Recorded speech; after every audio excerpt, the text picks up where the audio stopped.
In a medium bowl, add flour, cornstarch, sugar, baking soda, baking powder, and salt.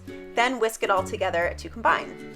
Add buttermilk, an egg, vanilla extract, and plenty of unsalted butter that's been melted and cooled. For a really awesome flavor, try browning the butter first. Whisk that all together until no lumps remain and then set it aside to rest while you make the whipped maple butter. Just add salted butter with pure maple syrup to a bowl and then whip them together until they're light and fluffy like a cloud. Preheat a waffle iron to medium-high and then cook the waffle batter until they become golden brown and crisp. Serve them while they're nice and warm, and do not be shy with that salted whipped maple butter. Oh yeah.